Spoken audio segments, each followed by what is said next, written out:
para a cultura judaica, para o povo judeu.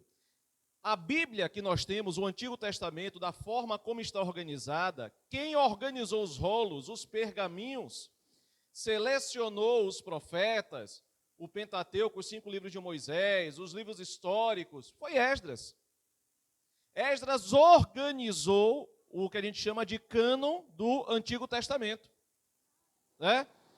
Eu já falei sobre cânon na aula de bibliologia lá na outra congregação. Né? Cânon é a coleção, dentro do contexto teológico, cânon é a coleção de livros sagrados, tanto do Antigo Testamento como do Novo Testamento. Existe o cânon do Antigo e existe o cânon do Novo. Quem organizou o cânon do Antigo Testamento? Esdras. Cânon, dentro do contexto, porque essa palavra cânon ela pode ter outras aplicações a depender do contexto. Dentro do contexto, uma régua, a vara de medir, isso. Cana, né? Cano, de cané, que é cana, que é uma vara de medir, né? Dentro do contexto bíblico, é a coleção de livros sagrados. Né? Que pode ser coleção de livros sagrados do Antigo Testamento, como também do Novo. Pode falar, minha irmã.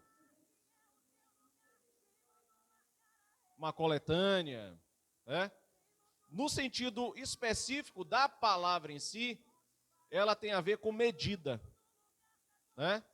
Agora, a depender do contexto, ela pode ganhar outros significados, né? Ela pode ganhar outras significações.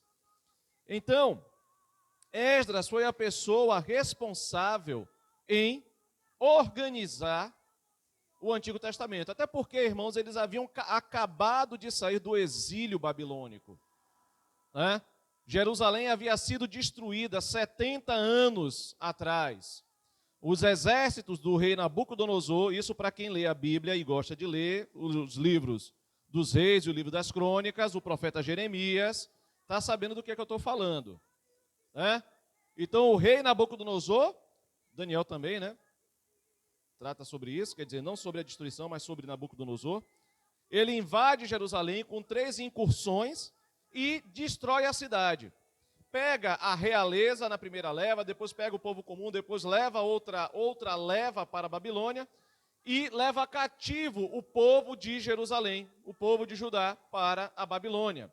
E lá na Babilônia eles ficam sob o castigo de Deus, sob o juízo divino, porque não guardaram o ano sabático do Senhor, o ano Shemitah, que acontecia a cada 7 anos, né, onde a terra deveria descansar da agricultura. Eles tinham autorização dada por Deus para poder plantarem na terra durante 6 anos. Durante 6 anos consecutivos eles poderiam plantar. No 7º ano é o ano chamado Shemitah, ou ano sabático. Nesse ano sabático, a terra deveria descansar. Eles não deveriam plantar nada, deixar a terra recompor os seus nutrientes. É por isso que a nossa agricultura precisa constantemente de adubos, de nutrientes, né? Para quem vive do agronegócio. Eles não deixam a terra descansar, não deixam a terra se refazer. Deus, na sua sabedoria infinita, já orientou como deveria ser feito. Né? Plantem 6 anos, no 7º ano vocês vão fazer aquele pedaço de terra descansar. Vocês não vão fazer nada, a terra vai produzir por si mesma. O que ela produzir, vocês vão comer. E outra coisa, no 6º ano, eu vou fazer com que a terra produza dobrado. Vocês vão colher no 6º ano, que vai dar para o 6º ano e para o 7º ano. Então, assim, Deus é tremendo, irmãos. Então, essa foi a causa do exílio babilônico. Foi um juízo que Deus impetrou sobre a nação de Judá, porque não guardaram, né, esse mandamento do ano sabático, do ano Shemitah. Inclusive, esse ano no calendário judaico é o ano Shemitah também. É um ano bem interessante. Se você for pegar uma régua de linha do tempo, você vai ver que todo ano Shemitah acontece alguma coisa no mercado financeiro. É interessante isso, mas não é o tema da aula, não. Então, quando eles retornam para Judá, Esdras, ele se encarrega de trazer a palavra de Deus para o povo. E aí o livro de Esdras é muito belo nisso, porque ele começa a ler os rolos, os pergaminhos, né, o Pentateuco, os profetas para o povo, começava de manhã e ia até a tarde, lendo, e toda a congregação ali, quando eu falo congregação, era todo o povo que voltou do cativeiro. E os homens começavam a chorar, ouvindo a palavra, não só porque ouviam, mas também porque entendiam. Porque no meio do povo, não somente Esdras, porque havia um revezamento, existiam outros sacerdotes, levitas, escribas, que se revezavam entre si para poder ensinar a palavra. Então, veja você que a palavra de Deus, ela é a base do povo de Deus. Porque por meio da palavra nós começamos a tomar o que, irmãos? Entendimento das coisas. Nós começamos a entender qual é a vontade de Deus, o que é que Ele deseja para as nossas vidas, para o seu povo, como é a sua obra, como é que a sua obra deve ser feita. Nós começamos a conhecer também o caráter de Deus, quem é Deus. A principal revelação de Deus é a sua palavra, quer dizer, a principal de todas é o seu Filho. Ele é a imagem do Deus invisível, né? Colossenses fala sobre isso.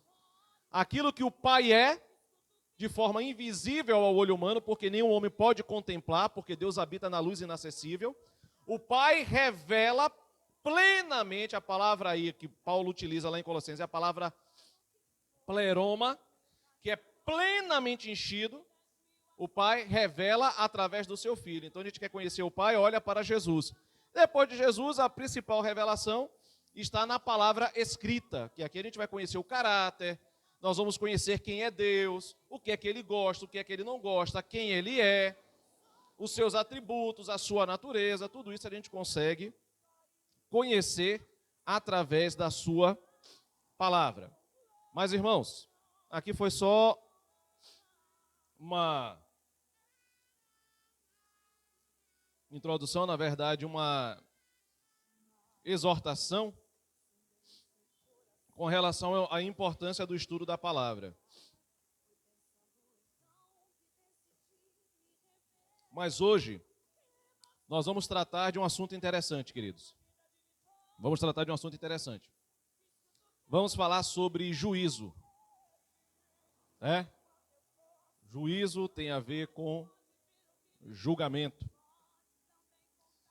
Geralmente a gente comete um erro crasso quando nós nos referimos a juízo como uma única coisa. Não, naquele grande dia nós seremos julgados.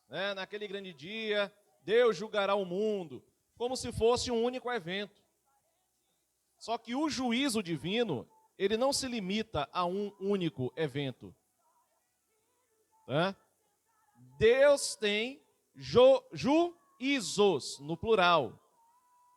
E a gente listou aqui, de acordo com o teólogo Scofield, listamos aqui 5 exemplos de juízo divino. E a gente vai começar a diferenciar biblicamente cada juízo. Então, Scofield diz aqui o seguinte, olha, não se encontra nas Escrituras a expressão juízo geral, não tem. Juízo geral não tem nas Escrituras, ou seja, um juízo único para julgar todas as coisas. Não tem, não existe. Ok? Então, e nem a própria Bíblia pretende trazer essa ideia. Porque quando nós fazemos, irmãos, uma leitura mais detalhada, uma leitura mais debruçada sobre os textos bíblicos, nós vamos ver em diferentes partes da Bíblia, diferentes tipos de juízos divinos. Tá dando para acompanhar até aqui? Tá dando para... Tá? Então vamos lá. Diferentes partes da Bíblia, nós vamos ver diferentes juízos divinos. O escritor Dwight Pentecost, olha que nome abençoado, né? Pentecost, né?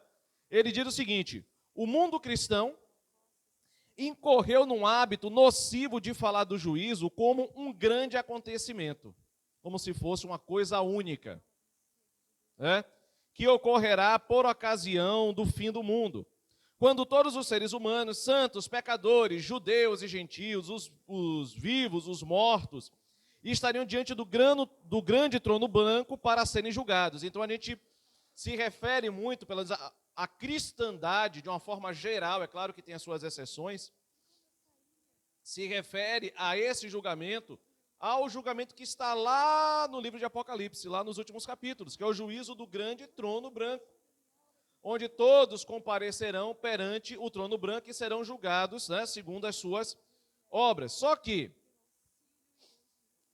as Escrituras, né, elas mostram que esse juízo do grande trono branco, que será o juízo final, esse é o juízo final, o juízo do grande trono branco, que está lá em Apocalipse. Vamos lá para Apocalipse.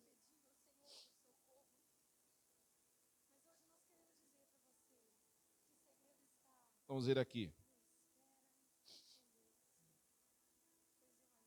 Apocalipse 20.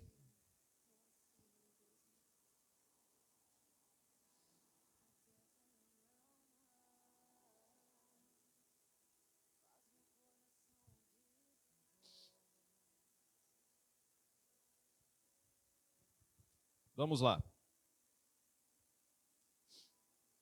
Apocalipse 20, só para ler, até porque a gente vai ter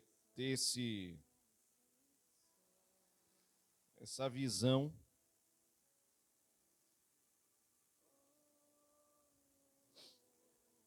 Deixa aqui. Vamos lá, quem pode ler a partir do versículo 11, por favor? Apocalipse 20, 11, por gentileza.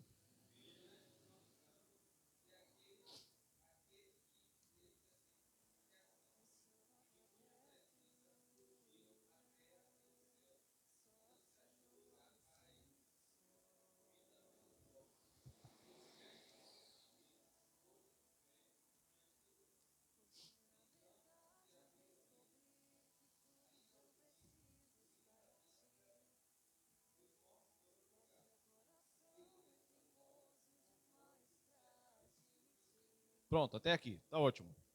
Valeu. Então veja você que Apocalipse, né, ele traz um julgamento final diante do grande trono branco, onde o Pai se assenta, onde todos deverão comparecer. Nós vamos entrar nos detalhes disso aqui. Só que esse juízo, ele vai acontecer depois do milênio. É lá no fim, né? Depois do milênio. Por quê? Escatologicamente, para nós, como é que nós entendemos então essa linha escatológica de final dos dias, final dos tempos, de fim dos tempos, né? Para quem segue a linha pré-tribulacionista, que é a nossa linha, Jesus vem, arrebata a sua igreja. É um encontro da igreja com o Senhor nos ares. Um dia nós vamos estudar isso de maneira mais detalhada, utilizando lá as referências que o Senhor Jesus fez e a questão da cultura agrícola. Tem muito a ver, né, com isso. Mas depois a gente vai entrar nesse detalhe. Jesus aparece lá nos ares, é uma vinda secreta e arrebata os seus.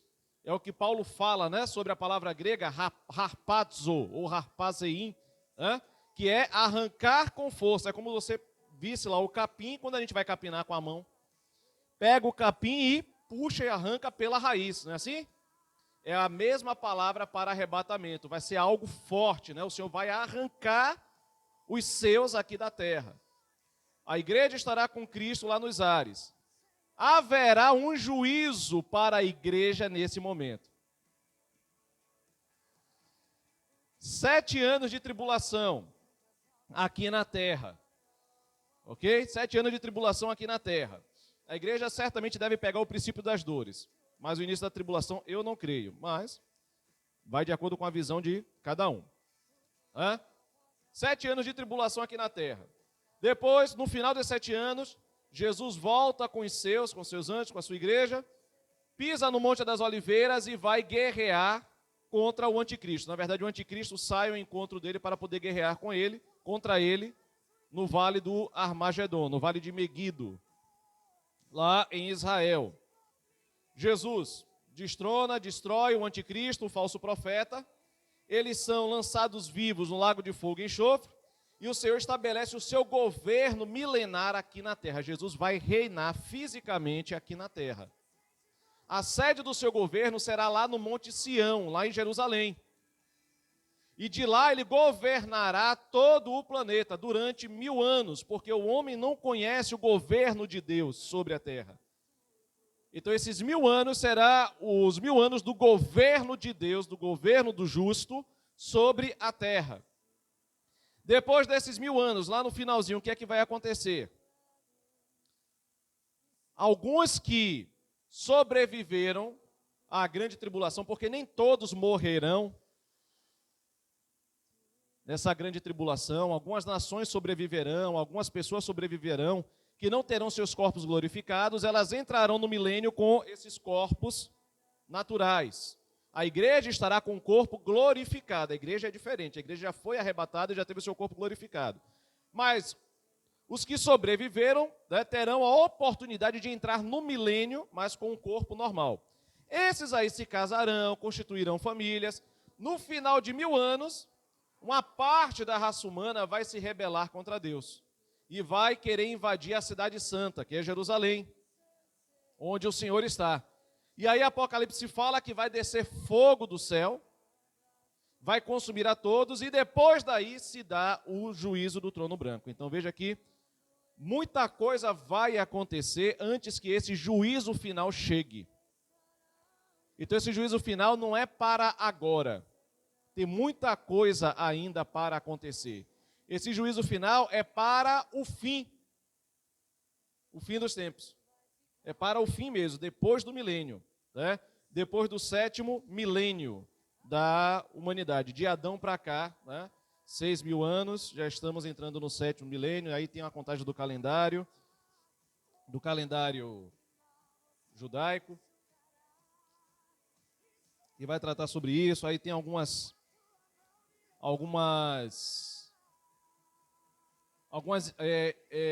a palavra me fugiu, mas como você disse, alguns questionamentos sobre a contagem do tempo lá de Israel, se o calendário deles realmente está correto, porque tem muita coisa aí por trás, mas a gente vai tratar desse assunto de uma maneira mais específica, para a gente poder entender essa questão.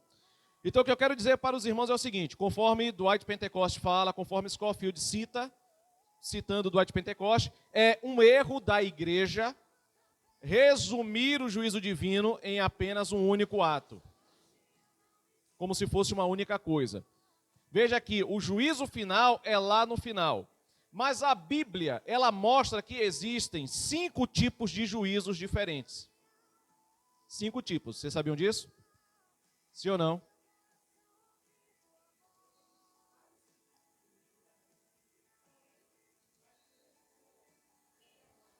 Amém. Agora nós vamos ver. Isso, o divino é um, do homem é outro, né? E agora nós vamos ver quais são esses 5 tipos de juízo, ok? Primeiro juízo que a gente não se dá conta, mas para nós é o mais importante. Alguém tem alguma ideia? Não, não é o nosso. Sim. Esse foi o inicial, beleza. Juízo da raça. Houve o castigo.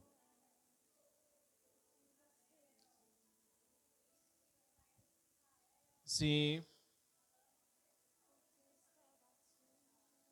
Tá perfeito, tá por aí. Esse juízo de Adão e Eva tem a ver com esse principal juízo, que para nós é o principal, para a raça humana, foi o principal juízo. O principal. Vou dar uma dica. Foi esse juízo que nos livrou da maldição de Adão e Eva. É o quê? Muito bem, Salatiel. É isso aí. Salatiel vai ser professor, viu? Escola bíblica. É uma pegada de mestre aí, viu? Então, a crucificação do Senhor. Porque nesse juízo, Quando nós falarmos aqui sobre o juízo, eu quero que os irmãos tenham em mente o seguinte. Nós vamos ver, antes de entrar nesse primeiro juízo, nós vamos ver o seguinte, 4 aspectos gerais. Primeiro, o objeto do juízo. Segundo, a ocasião. Terceiro, o lugar e o resultado. Então, nós temos o quê? 4 aspectos que nós observaremos, né? Conforme Salatiel aí citou, a crucificação do Senhor Jesus. Qual foi o objeto do juízo? O que é que levou, ou o que é que estava acontecendo nesse juízo divino que se abateu sobre o Filho de Deus? Porque ali ele era o nosso o quê? Representante da raça humana. Assim como Adão lá no Éden era o representante da raça humana. Mas Jesus assume como o segundo Adão e todo o castigo divino, né, que deveria cair sobre o homem, toda a ira divina que deveria cair sobre nós, o Senhor Jesus ali na cruz carrega sobre si. Então, o objeto, os pecados dos crentes. Né? Então, o que é que aconteceu ali? Os nossos pecados foram julgados. Ocasião, quando se deu esse juízo divino? Alguém lembra? Quando foi que se deu? Em que ano? Tem um ano na história, né? Quando? 33? De acordo com alguns historiadores, o calendário ele precisa ser realmente revisto. Né? Alguns dizem que Jesus nasceu no ano 3, antes de Cristo, outros falam que foi no ano 7, ano 5, mas é nessa faixa aí. Né? Geralmente, os estudiosos pontuam no ano 30. No ano 30, quando Jesus, né, ele foi crucificado. No ano 30 da nossa era. Então, houve um tempo específico no tempo, no qual os pecados da humanidade foram julgados no Senhor Jesus. Ok? Qual foi o lugar onde esse juízo aconteceu? Em que lugar esse juízo? No Getsêmani era o jardim de oração. Na cruz do Calvário. Isso. Qual foi o lugar onde aconteceu? Na cruz. Ali na cruz o Senhor sofreu a mais dura sentença que o Pai poderia impor sobre um ser humano. Foi a mais dura sentença. Ele carregou os pecados da humanidade. Resultado. Qual foi o resultado desse juízo? Sim.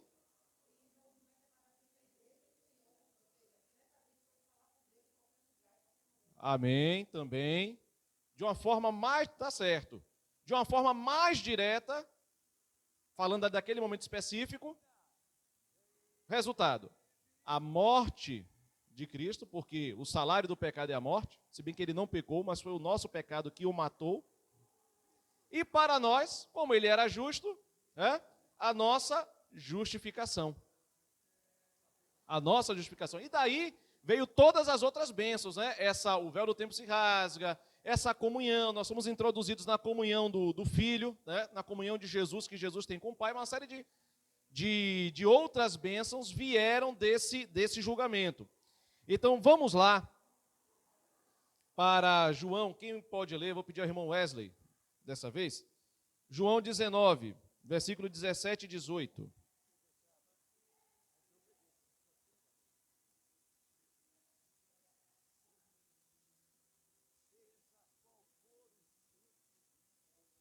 Isso. 17 e 18.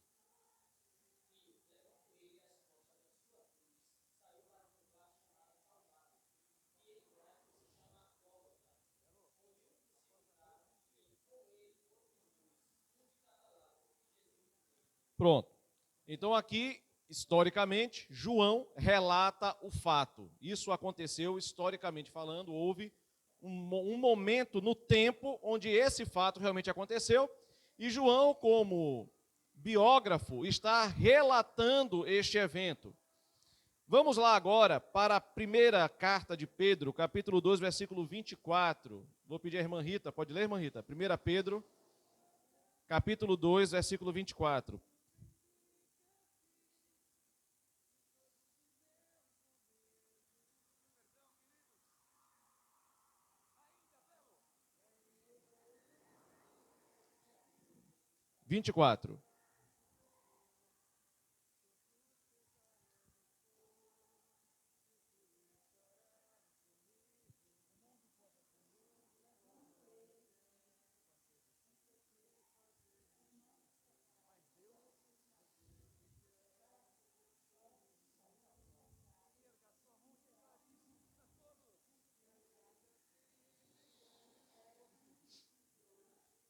Amém.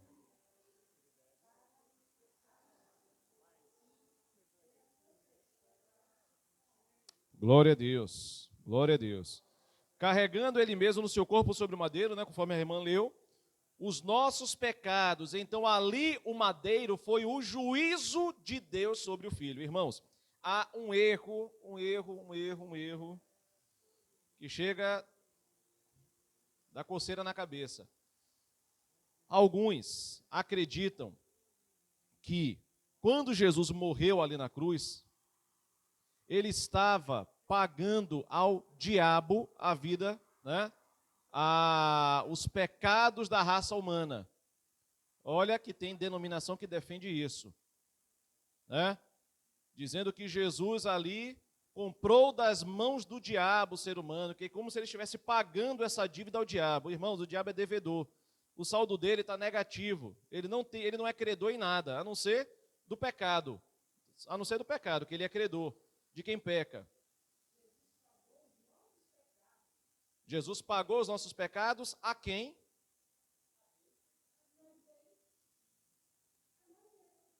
Não.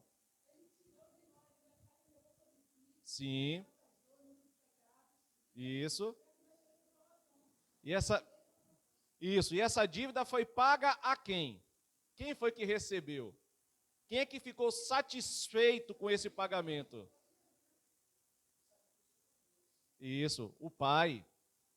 Isso, Deus Pai, né? Porque nós éramos devedores, não era o diabo não, é a Deus, porque o homem pecou contra Deus, não pecou contra o diabo, né? Isso.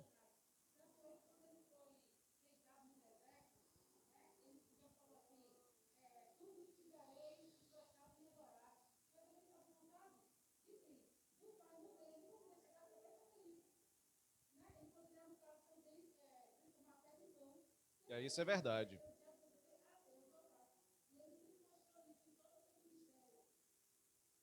Amém, amém. Então, assim, realmente, em nenhum momento Jesus, né, se submeteu ao diabo. Em nenhum momento, né? Ali na tentação foi, né, um estratagema utilizado pelo inimigo para poder corromper o filho de Deus. Em nenhum momento Jesus se sujeitou a ele, muito menos na cruz. Pelo contrário, o diabo não queria nem que ele fosse crucificado, né? Usando Pedro lá, mestre, não, tem pena de ti mesmo. Mas Jesus fala o quê? Para trás de mim, Satanás. Ó, porque você não cogita das coisas de Deus, somente das coisas do homem. A sua mente é carnal. Ó. Então, assim, a dívida na cruz foi paga ao Pai. Então, cuidado com determinados ensinos que dizem que a dívida foi paga ao diabo. Não foi paga ao diabo. Tem até um textozinho que o pessoal mandava. Hoje o pessoal usa pouco e-mail, mas antigamente se mandava muito e-mail. Aí eu lembro da figura que mandaram e um texto, né, falando, não, que Jesus pagou ao diabo, e botou um texto lá, que o diabo disse para Jesus que eu quero todo o seu sangue, eu quero tudo isso para poder libertar a humanidade, eu quero que você sofra. Eu falei, meu Deus do céu, que é isso, que absurdo. E aí na figura era Jesus com o braço musculoso, e o diabo de lá com os dois chifres, com o braço musculoso, na queda de braço. Eu falei, meu Deus do céu, pelo amor de Deus, que é isso, que absurdo. Esse pessoal não está lendo a Bíblia, né? Não está lendo a Bíblia. Porque, na verdade, irmãos, não foi com o capeta o negócio, foi com o próprio Pai. Deus é que estava irado com a humanidade. Quer ver? João capítulo 3, vamos lá para João capítulo 3.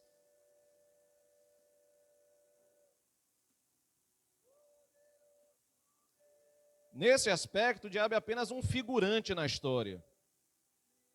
Porque, na verdade, é a Deus, é o Pai. João capítulo 3, deixa eu ver aqui se eu lembro o versículo. Versículo... Vamos lá. Ninguém aceita seu testemunho, tal. João 3,36. A gente fala muito de João 3,16. Mas João 3,36 também é muito interessante e importantíssimo. João 3,36. Quem pode ler?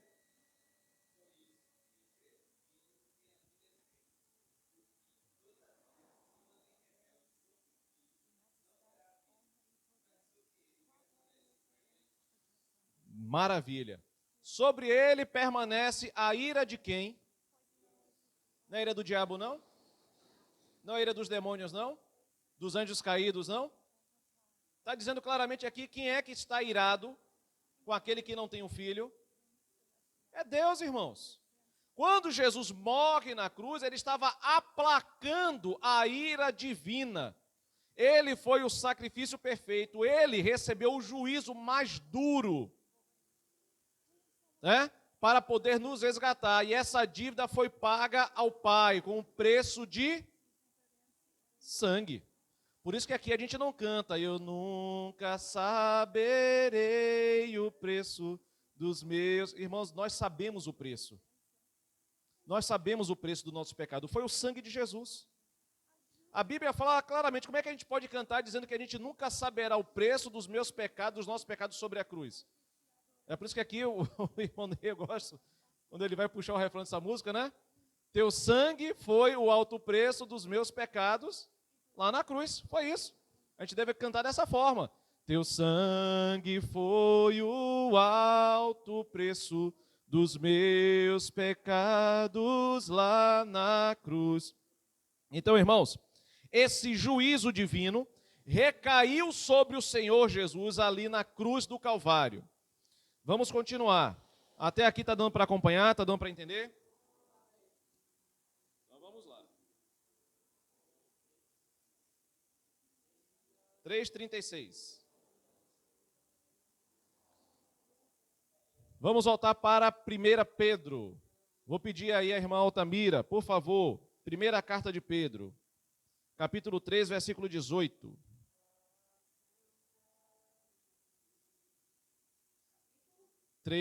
Verso 18.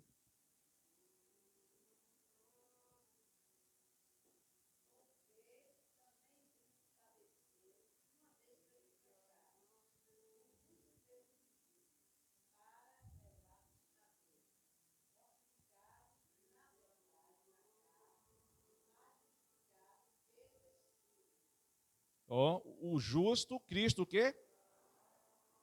De uma só vez por todas, né? E isso quer dizer o seguinte, deixa eu ver aqui como é que está na tradução de Shed, mas eu estou acompanhando aqui a tradução literal do texto, né? A tradução literal. Cadê? Vamos lá. Uma única vez, isso quer dizer de uma vez por todas. Esse sacrifício nunca mais na existência vai ser repetido. Esse sacrifício que Jesus fez nunca mais vai acontecer novamente. Nunca mais. Por quê? Porque foi grande sofrimento? Não, porque esse sacrifício foi eficaz. E é um sacrifício eterno que vai falar por toda a eternidade. Então não precisa repetir.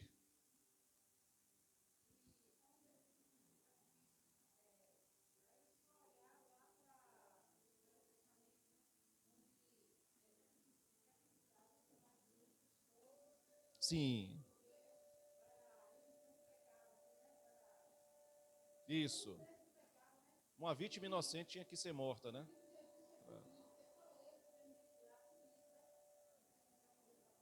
É isso mesmo, né? Todo o sistema ritualístico do Antigo Testamento foi um paliativo. Ele não tinha eficácia, né? Quando aquele cordeiro, quando aquela pomba, quando uma bezerra quando uma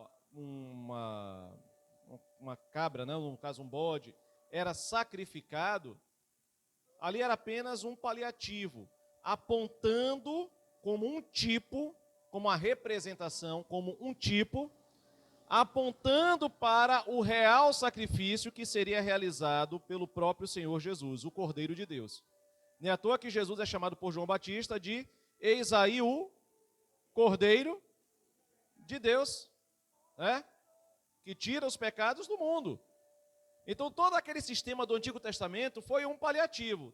Teve a sua validade? Claro que teve. Teve a sua valia? Claro que teve. Mas não era eficaz.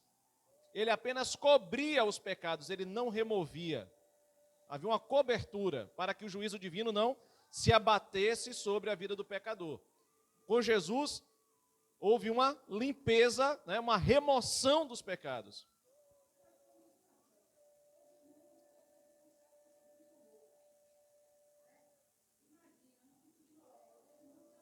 Sim, sim.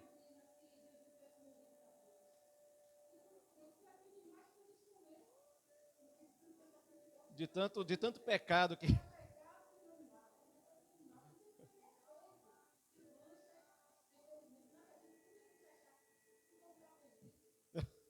É verdade. Não ia ter comida na terra, né? Não ia ter carne, não ia ter churrasco, ia acabar o churrasco, ia acabar tudo isso. Os ensopados, porque todo mundo pecando, pecando, pecando, misericórdia. Mas está certo, verdade. Então vamos lá. Continuando. Um texto importantíssimo de Gálatas capítulo 3, versículo 13. Eu pedi à irmã Lívia, por favor, Gálatas 3, 13.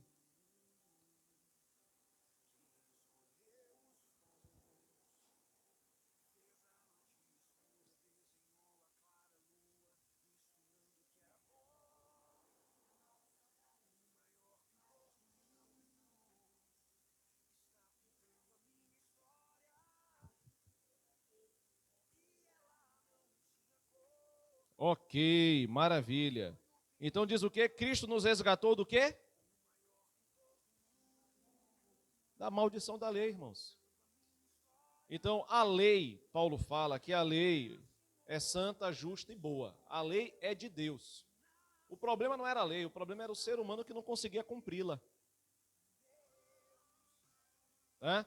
Então, pelo fato de nós transgredirmos a lei de Deus, com o pecado, que o pecado é essa transgressão da lei, né? A maldição da lei, por quê? Por exemplo, aqui, vamos usar o nosso cotidiano. Se uma pessoa, sei lá, comete um homicídio, vou pegar uma coisa mais pesada, porque às vezes o roubo, a polícia prende, leva para a delegacia, depois a justiça manda assaltar, misericórdia. Vamos pensar uma coisa mais pesada, um homicídio, um homicida, né? Ele cometeu aquele ato, e ele é preso e levado a julgamento. Qual é o resultado? Foi um crime doloso, com culpa, não é culposo não, é um crime doloso, houve a intenção de matar. Foi algo feito intencionalmente mesmo. Existe uma lei aqui no país. E o que é que essa lei vai fazer? Ela vai absorver ou vai condenar esse homicida que cometeu um crime doloso? O que é que a lei vai fazer? Vamos pensar que tudo está funcionando bem. A lei vai o quê? Vai condenar. Porque é a maldição da lei sobre o transgressor, sobre o homicida. Prisão, cadeia. A lei de Deus da mesma forma. Transgrediu, existe uma maldição que é uma punição. Então o que é que Jesus faz? Ele toma o nosso lugar e a punição que seria nossa, ele leva sobre si. Por isso que Paulo fala aqui aos Gálatas que ele nos resgatou da maldição, podemos entender, da punição da lei, fazendo-se ele mesmo maldição em nosso lugar. Porque está escrito, aí ele faz uma citação do Antigo Testamento, lá em Deuteronômio, deixa eu ver aqui, Deuteronômio capítulo Deixa eu pegar aqui, capítulo 21, 23. Na tradução literal está assim, Deuteronômio 21, 23. O seu cadáver não permanecerá no madeiro toda a noite, mas certamente o enterrarás no mesmo dia, porquanto o pendurado é maldito de Deus. Então, quem era morto no madeiro, pendurado, era, glória a Deus, era considerado amaldiçoado por Deus. Então, desde a Torá, o que é Torá, irmãos? É o quê? A lei, muito bem. Vocês estão afiados, eu gostando de ver. Muito bem, muito bem. Tá vendo aí, viu? O pessoal tá... Então, desde a Torá, já era considerado na lei maldito a pessoa que fosse pendurada no madeiro. Então, Jesus, irmãos, morreu na cruz não foi por acaso. Ele poderia ter sido decapitado. Poderia ou não poderia, como foi João Batista? Poderia ou não poderia? Existia esse tipo de penalidade na época. Poderia ter sido morto a fio de espada, pegava a espada lá e matava. Poderia ou não poderia? Poderia ter sido apedrejado, como tentaram fazer, mas não conseguiram, porque não era a hora, mas tentaram apedrejar ele. E por que que o pai permite o filho morrer na cruz? Morrer pendurado no madeiro, entre o céu e a terra. Para cumprir, irmãos, o que está aqui no livro da lei. Maldito todo aquele que for pendurado no madeiro. Diz aqui, porquanto pendurado é maldito de Deus. Então está claro que quem morre pendurado no madeiro é considerado maldito. Então o que é que Jesus faz? Ele, que era o Cordeiro inocente, o Cordeiro de Deus, toma o meu lugar, toma o teu lugar e é crucificado ali. Vamos lá, vou pedir à irmã Érica, por favor, Érica, leia 2 Coríntios capítulo 5, versículo 21.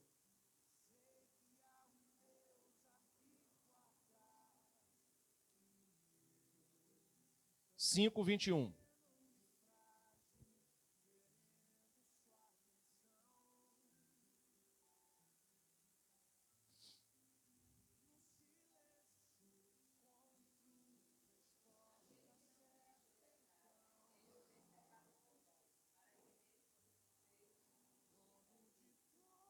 Aquele que não conheceu, esse conhecer dentro da cultura judaica, dentro da cultura bíblica, esse conhecer, é muito mais do que meramente o conhecimento intelectual. É muito mais do que isso. Esse conhecer, ele denota intimidade e relacionamento. Então, Jesus não teve intimidade nem relacionamento com o pecado. Aquele que não conheceu, aquele que não praticou, aquele que não teve intimidade, aquele que não se relacionou com o pecado, Deus o fez pecado por nós.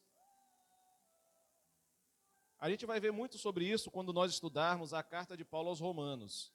Nós vamos ver esse assunto de uma maneira bem mais esmiuçada. Eu não vou querer entrar muito nisso não, mas em Romanos é perfeita, melhor dizendo, a abordagem que o apóstolo Paulo faz sobre isso. Sobre a justificação, sobre a nossa remissão, sobre a nossa redenção. Paulo fala sobre o sacrifício vicário de Cristo, que é o sacrifício substitutivo do Senhor, na carta aos Romanos. Não vou querer entrar muito nesse detalhe não. Mas como Paulo fala aqui, aquele que, não havendo conhecido o pecado, e lembre-se que Paulo, quando ele escreveu essa carta, ele escreve para um povo de cultura grega, na cidade de Corinto, escreve em grego koiné. Só que a mente, a alma por trás dessa escrita, é uma alma oriental, da cultura judaica. Isso é interessante a gente estar sempre atentos a isso. Então, quando ele escreve conhecer, talvez para a cultura grega, trouxesse apenas a ideia de um conhecimento meramente intelectual. Conhecer com a mente. Mas quando você se aprofunda no pensamento judaico, no pensamento bíblico, você vai ver que esse conhecer é muito mais do que isso. E que tem a ver realmente com relação e com intimidade. É conhecer não somente da mente, mas é um conhecer de se relacionar. Então Paulo fala que Jesus não conheceu o pecado, né? E que Deus o fez pecado por nós, para que nele fôssemos feito a justiça de Deus. Então houve uma substituição. Ele toma o nosso lugar e a gente toma o lugar dele. O que é isso, irmãos? O nome disso é graça. Você não fez nada para merecer isso. Ah, mas eu sou uma pessoa boa, será? Aos olhos de Deus, você pode ser até bom aos olhos dos homens, como Jó era. Mas aos olhos do Criador, você é bom realmente? Então a gente não fez nada, irmãos, para poder merecer isso. Isso foi graça, favor imerecido, né? É o amor de Deus providenciando a redenção da raça humana por meio de seu Filho. Até aqui, irmãos, alguma dúvida? Está dando para compreender? Está dando para acompanhar? Só a irmãzinha aqui, mais ninguém? Amém? Então vamos lá. Eu preciso que vocês me sinalizem, porque isso aqui é aula, não é pregação não. Não estou pregando não, viu? A gente está compartilhando aqui. E vamos lá. Eu vou pedir qual é o nome da irmã? Jadina. Pronto, irmã Jadina, por favor, leia aí Romanos 8:1. Eita, vamos ter que correr, porque...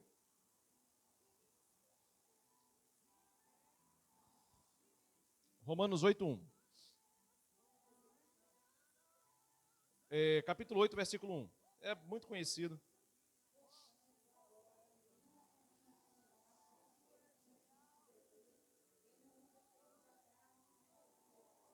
Pronto. Já não há mais condenação para aqueles que estão em Cristo Jesus. E Paulo, ele vai trabalhar todo este assunto nos capítulos anteriores. E aí no capítulo 8, no versículo 1, depois de ter explanado todo o processo de justificação, dessa substituição, desse sacrifício vicário, no capítulo 8, versículo 1, Paulo diz, portanto, ou seja, depois de tudo que eu falei até aqui, a conclusão é, já não há mais condenação para aqueles que estão em Cristo Jesus. Amém? Então esse é o primeiro juízo que nós vimos. O juízo do Senhor Jesus, o julgamento do Pai sobre o Senhor Jesus. Ficou alguma dúvida sobre esse juízo? Sim ou não? Podemos avançar?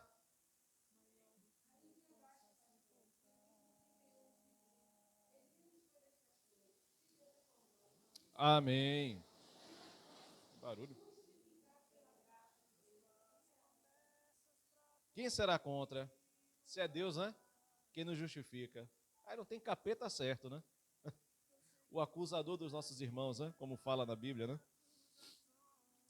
Irmãos, vamos agora para o segundo juízo bíblico. Vamos lá.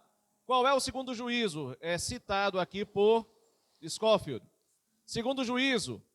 Qual é o objeto desse segundo juízo? Que tem que acontecer, viu, irmãos?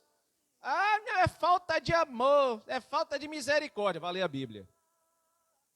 Vai ler a Bíblia. Vai ler a palavra de Deus. Ah, porque fez isso e não está certo. Você é mais justo do que Deus? Você é mais justo do que o Espírito Santo?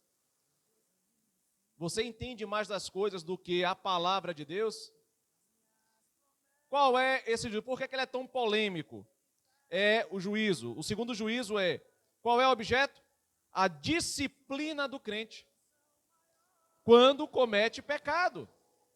Então, a disciplina, ela existe e ela é bíblica. Às vezes, alguns irmãos, já participei de algumas reuniões, outra congregação que eu congregava, onde o pessoal ficava horrorizado quando o pastor queria, não, pastor, não faça isso, tal. Irmãos, é bíblico. Né? Qual é o objetivo da disciplina? Trazer tristeza pelo pecado que foi cometido, para que gere arrependimento. Porque se uma pessoa que se diz cristã, está no seio da igreja, está andando de maneira incorreta, e não há uma repreensão do corpo de Cristo, ela vai achar que pode continuar fazendo o que está fazendo, que está tudo bem. Quando, na verdade, pode estar trazendo um grande prejuízo para o corpo. Quando nós temos uma infecção no nosso corpo, né, um ferimento que está lá, que criou, né, que sai aquelas coisas, né? O corpo todo vai se mobilizar para poder tratar aquela infecção. É ou não é? E se o corpo não se mobiliza, a infecção toma conta do corpo. Começa com uma coisinha assim. Se não for tratado, essa coisinha vira uma coisona. E aí quando vai ver, aqui, ali outro, tal, um pouco de fermento leveda toda a massa. Então a gente precisa tratar, irmãos, com amor, com respeito, mas esse juízo faz parte da vida da igreja.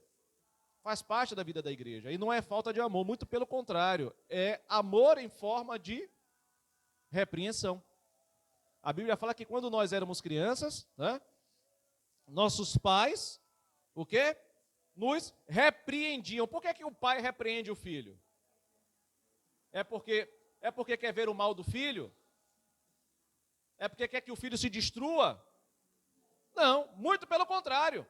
Quando a criança faz traquinagem, que o pai e a mãe repreende, castiga, né? É para quê? É para que aquela criança não cometa o mesmo erro, porque aquilo ali vai ser nocivo à vida dela. A igreja também é da mesma forma, irmãos. Vamos lá. Vou pedir peraí. Vamos lá. Antes de pedir a leitura, vou pedir a Michele que leia, por favor, Mi. 1 Coríntios 11, capítulo 31 e 32. Mas segura aí, deixa eu só falar aqui, rapidinho, peraí. Então, qual é o objeto desse segundo juízo? A disciplina do crente. E essa disciplina, ela acontece quando comete pecado.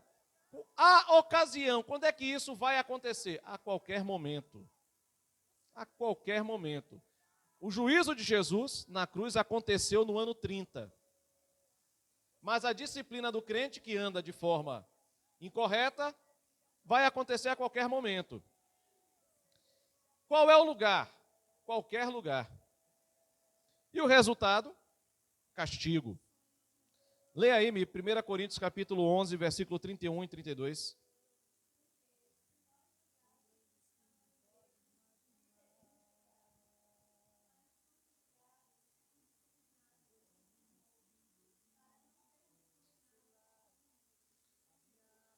Pronto. O que é que Paulo fala aqui? Se nos julgássemos a nós mesmos, não seríamos condenados. Às vezes até evitando uma condenação lá na frente. Né? Mas quando julgados, somos disciplinados pelo Senhor. Então veja você que Deus disciplina os seus. Este exemplo está claro lá em Hebreus. Eu vou pedir ao irmão Kleber, por favor, Kleber, leia aí Hebreus capítulo 12. Hebreus 12, versículo 7.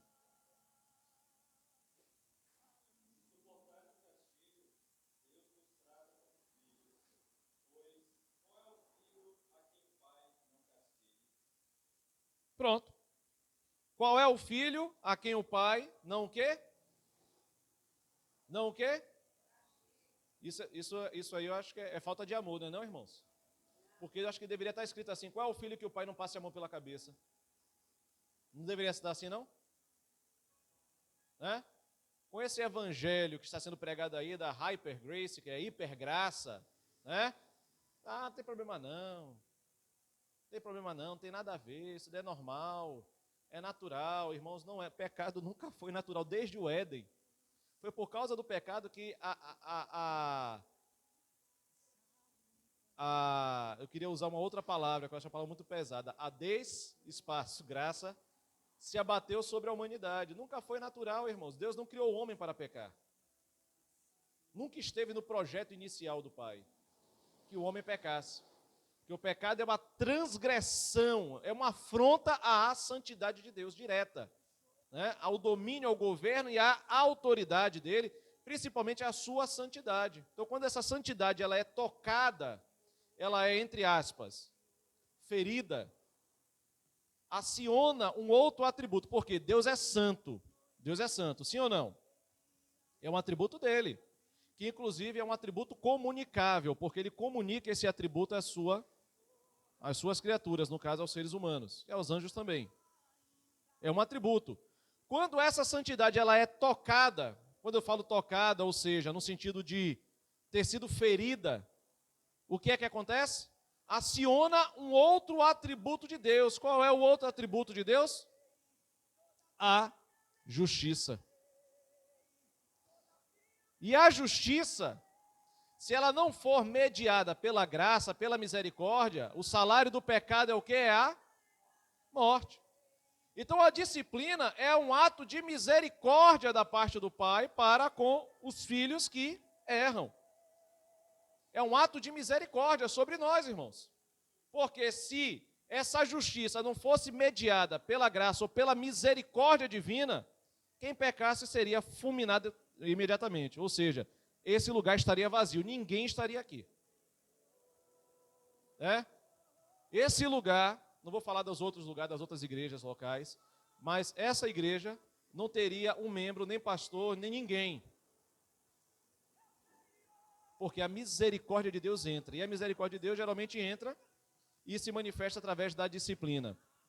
E a disciplina tem todo um objetivo, que é justamente gerar tristeza e evitar com que aquela pessoa desça ladeira abaixo. Ok? Então vamos lá. Esse foi o segundo juízo. Terceiro juízo, que a irmã Michele já tratou sobre isso aqui no começo quando a gente começou a vir, né? Qual é o terceiro juízo? O julgamento dos crentes. E aí, irmão? E aí? O julgamento das obras. Ó, que maravilha. O julgamento das obras é o terceiro juízo. Qual é o objeto desse juízo? As obras dos crentes serão avaliadas. Então, tudo que nós fizermos, será avaliado pelo Senhor. Será tratado pelo Senhor.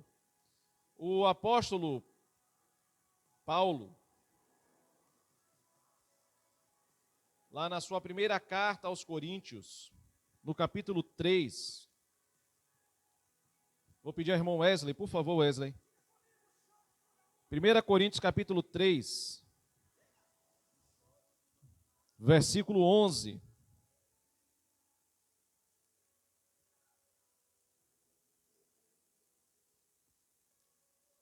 Primeira Coríntios 3, 11. Sim, pode, por favor.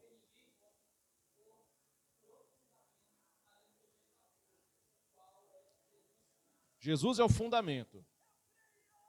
Continua. 11 e 12.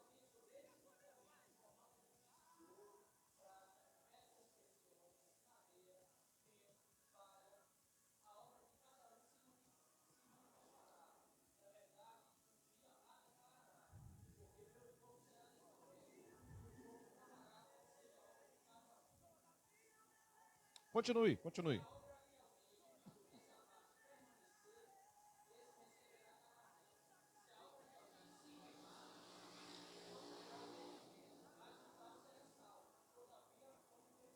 Pronto.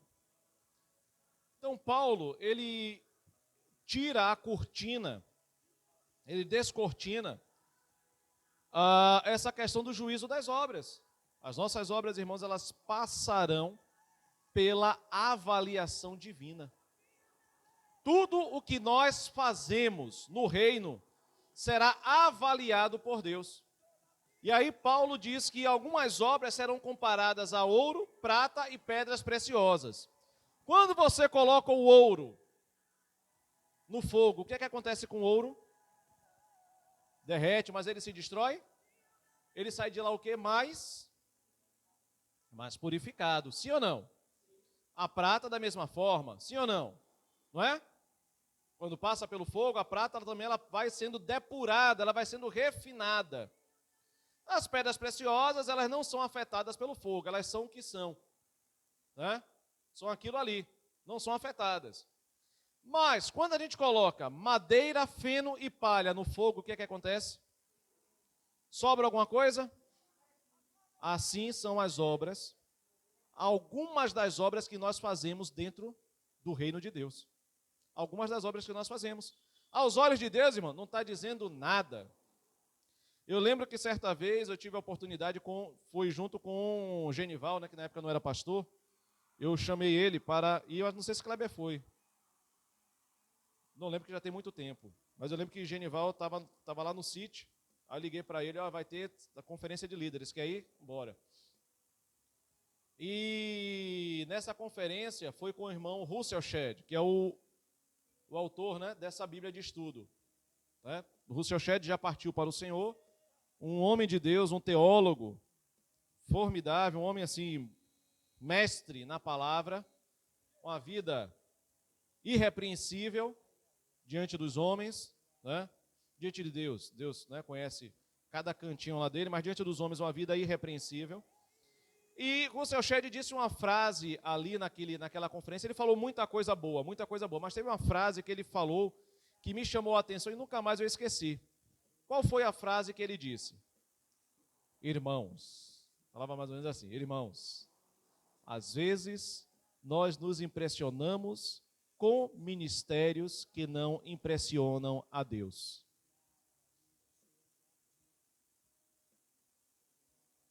Às vezes nos impressionamos com ministérios, com trabalhos, com obras que não impressionam a Deus.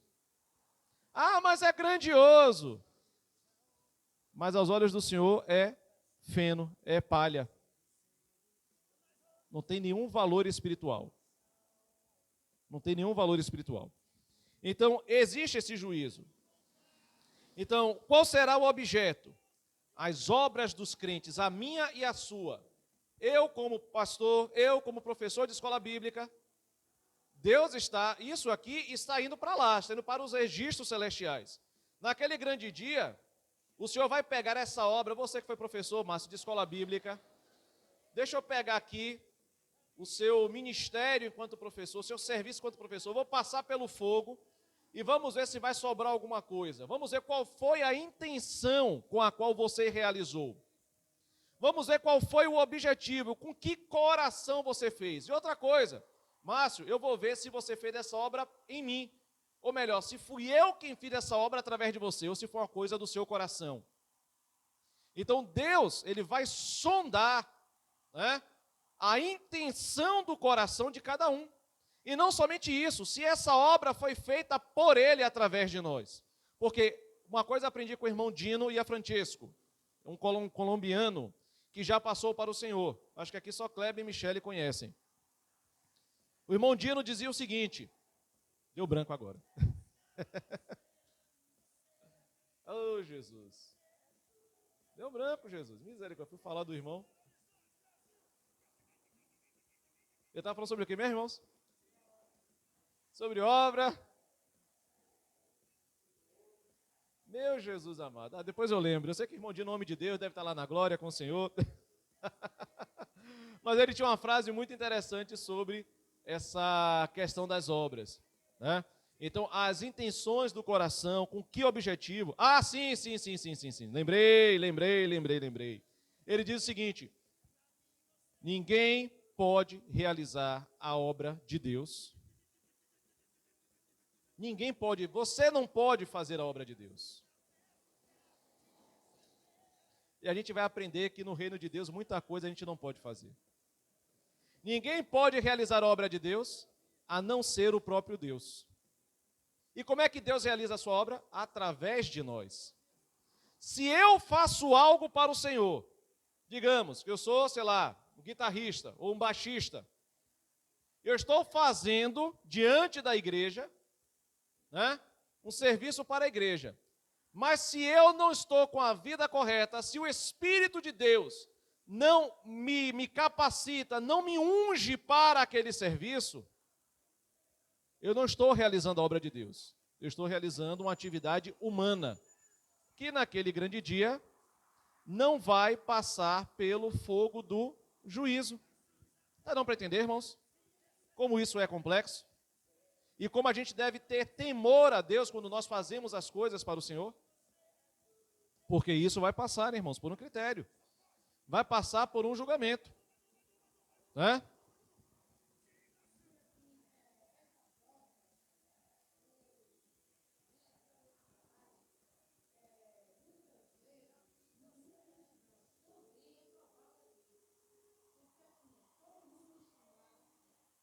Sim.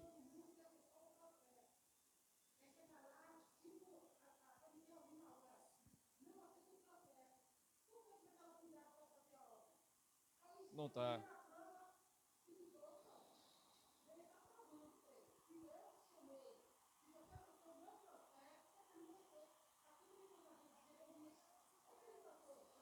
É, de tantos outros homens, verdade.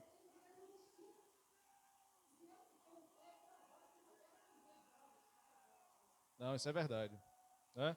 Mas esse juízo de maneira específica, ele vai acontecer ainda. Agora aqui na terra também, né, tem essa questão. Léo. Obrigado. Então assim, irmãos, quando vai acontecer esse juízo das obras? Quando todos os crentes comparecerão diante do Senhor. Todos os crentes, olha bem, todos os crentes salvos, todos os crentes nascidos de novo, todos os crentes comparecerão. Vai ter um momento. E quando é que isso ocorrerá? Quando Cristo vier pelos seus. Né? Quando o Senhor vier, obrigado, Léo. Quando Cristo vier pelos seus. Quando é que isso vai acontecer? Isso. E quando é que ele vai vir pelos seus? Ou ressurreição dos mortos, porque os dois eventos acontecerão concomitantemente.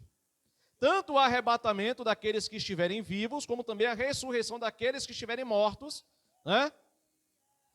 Teremos um encontro com o Senhor. Vamos lá. Qual será o lugar? Vamos lá para 1 Tessalonicenses 4. Eita, vamos correr. 4:17. 1 Tessalonicenses 4:17. Eu vou ler porque...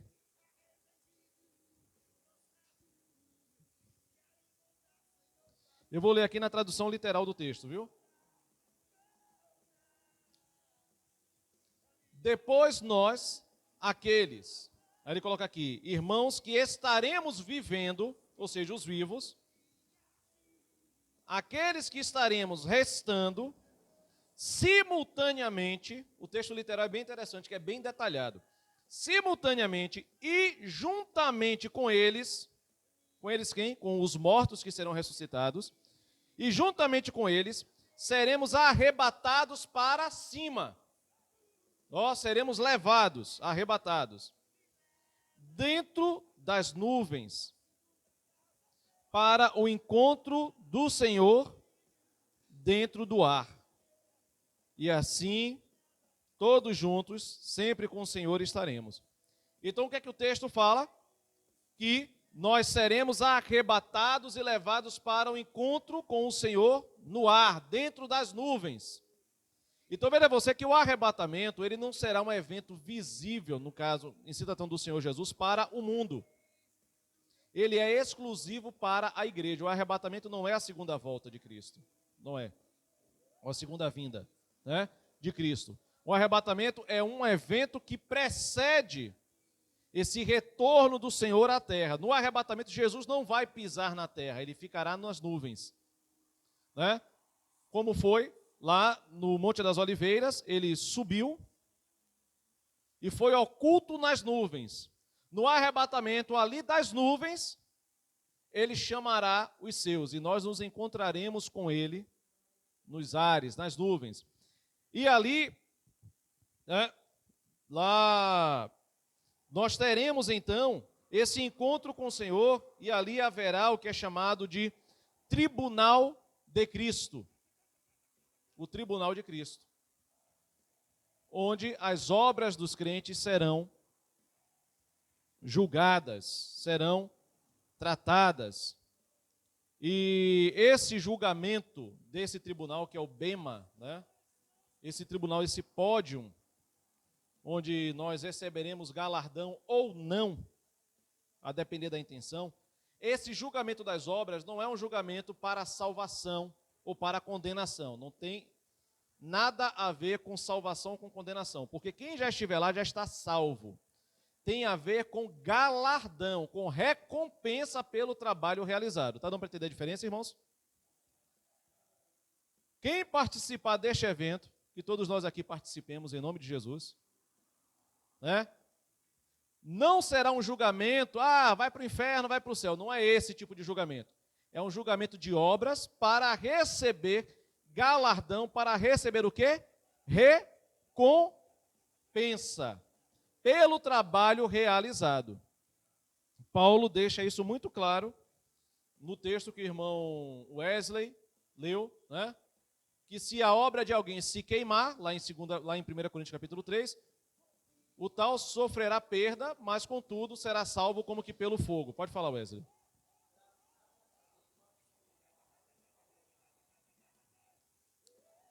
Tem um estudo, né, das coroas, o estudo das 5 coroas, né, que são como que galardões que serão dados aos santos. Tem sim, a gente não teve esse estudo, Mi? No começo? Tem a coroa da justiça, a coroa da vida, tem coisas que o Senhor dará. E lá em Apocalipse também, no capítulo 2 e 3, o Senhor fala, ao que vencer, dar-lhe-ei. Aí ele fala qual será a recompensa. Comer da árvore da vida, comer do fruto da árvore da vida. Se assentar comigo no meu trono, assim como eu me assentei com meu Pai no seu trono.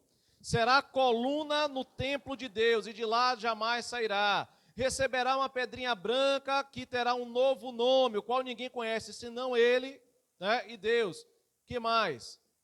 Tem algumas recompensas que a Bíblia mostra. Apocalipse mostra isso, e não somente Apocalipse, mas até nas cartas paulinas também tem. Jesus fala sobre governo, sobre cidades, isso é assim, é um assunto bem amplo. No milênio, né? Terá autoridade sobre 10 cidades, terá autoridade sobre 3 cidades. Então tem algumas coisinhas, é um estudo mais aprofundado, mas a Bíblia dá algumas dicas.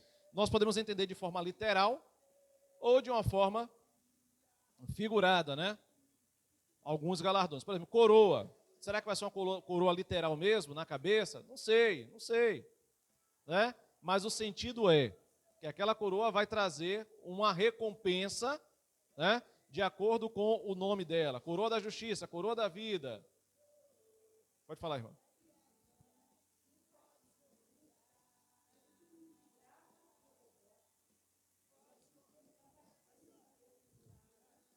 Ele queria para ele, na verdade, né? E aí, quem tudo quer, nada tem, né?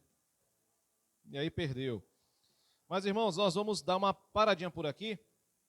No próximo domingo a gente continua esse assunto, o juízo de número 3, onde a gente vai ver de maneira mais ampla, ok?